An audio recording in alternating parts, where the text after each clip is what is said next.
Bonjour.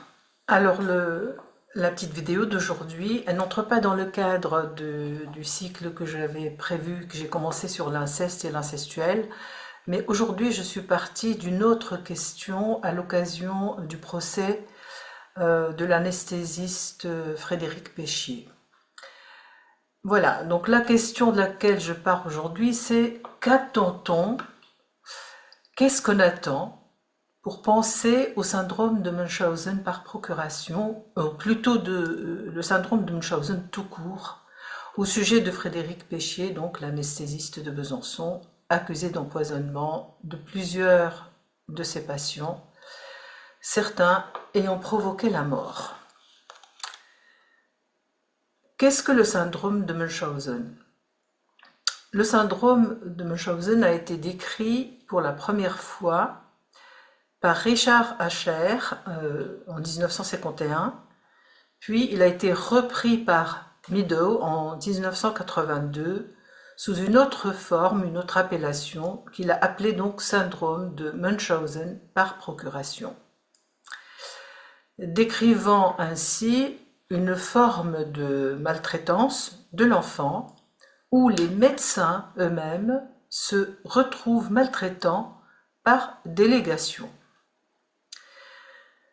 Dans son article fondateur, écrit donc en 1951, le médecin britannique Richard Ascher décrit un comportement pathologique de simulation et de recherche de soins médicaux caractérisé par des patients qui racontent des histoires fausses, dramatiques, concernant leur santé, se plaignant d'affections multiples et qui se font admettre à l'hôpital pour subir des examens et des interventions inutiles.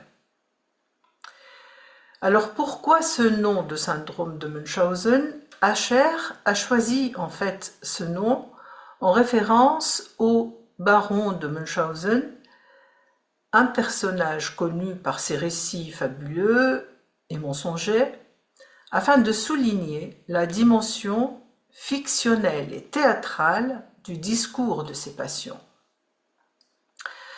Selon lui, le syndrome de Munchausen se définit par 4 points.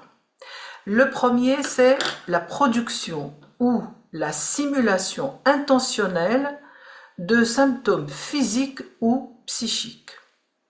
Deuxième point, une recherche compulsive de soins médicaux et d'hospitalisation multiples, souvent dans des lieux différents, démarche qu'on appelle nomadisme médical.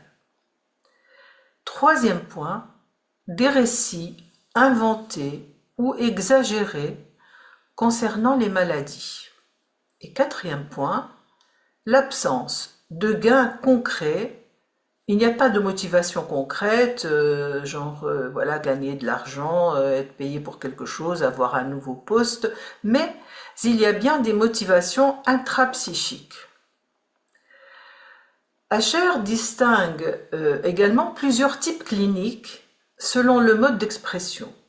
Donc, le premier type, il va l'appeler type abdominal, les plaintes abdominales simulées menant souvent à des interventions chirurgicales inutiles. Ou alors le type hémorragique avec des saignements provoqués ou feints.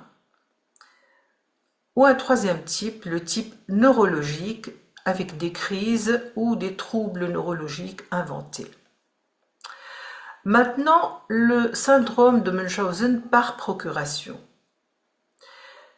Partant de ce syndrome donc, que je viens de citer, Meadow, lui, il va décrire en 1982 une forme de maltraitance infantile dans laquelle un parent, cette fois-ci, le plus souvent la mère, fabrique des récits, des symptômes et des signes de maladie chez son patient et parfois provoque délibérément des symptômes chez lui.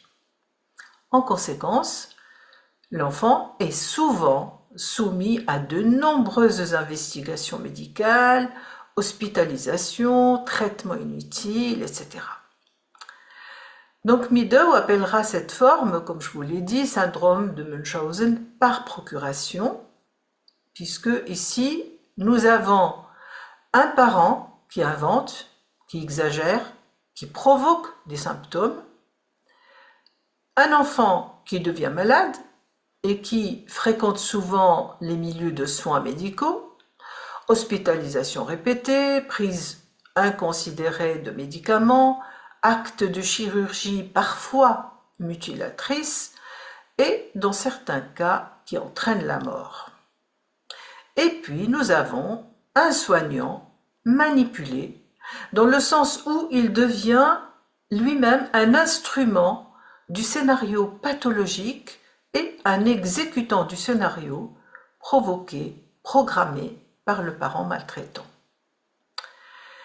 Ici, le parent se complaît dans sa fonction de parent dévoué à un enfant malade, mais aussi dans l'acquisition de bénéfices secondaires très complexes que nous aurons même intérêt à explorer avec le patient au cas par cas, et dans lesquels figure souvent le désir inconscient d'être reconnu comme bon parent. Mais au-delà de ces formes de syndrome de Munchausen qui touchent la dyade par enfant, il y a des formes de syndrome de Munchausen qui concernent les soignants eux-mêmes. Qu'en est-il maintenant de ces formes-là? Plusieurs travaux et plusieurs faits signalent des auteurs, soignants, infirmiers, aides-soignants, médecins, qui ont fabriqué, aggravé ou provoqué des symptômes chez des patients, chez leurs patients. Parfois avec des conséquences graves, hospitalisation inutile, blessures, décès.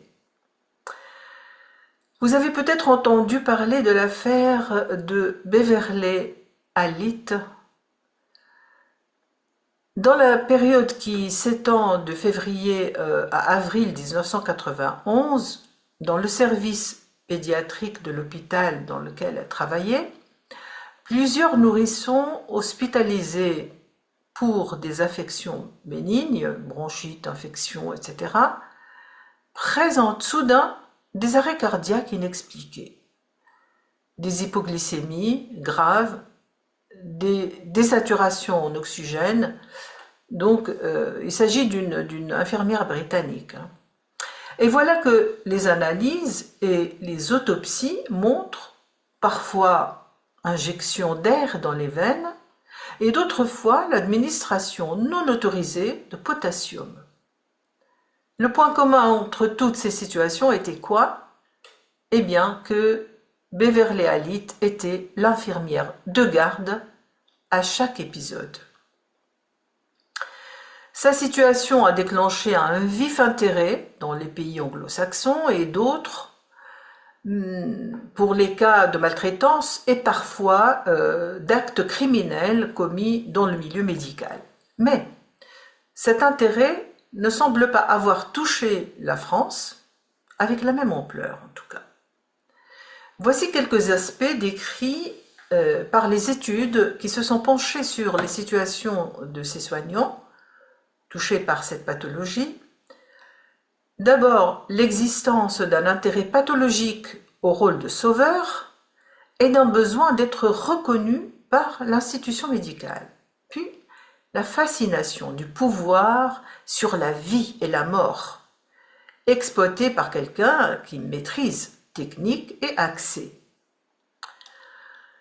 Ensuite, des antécédents personnels, troubles narcissiques, troubles de la personnalité, parfois symptômes factices auto-infligés antérieurs.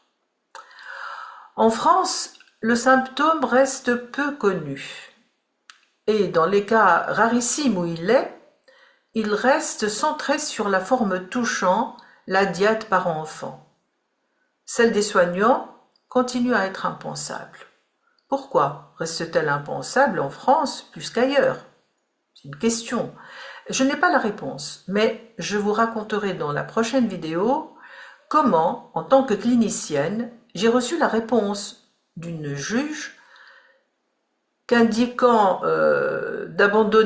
m'indiquait d'abandonner mon hypothèse. Ça fait 20 ans, hein, cette histoire, mais voilà, elle est intéressante. Donc, elle m'indiquait d'abandonner mon hypothèse autour de ce syndrome que j'utilisais peut-être, disait-elle, parce qu'il était à la mode. Alors, ce n'était pas une situation de soignant, mais c'était un parent. Voilà. À bientôt.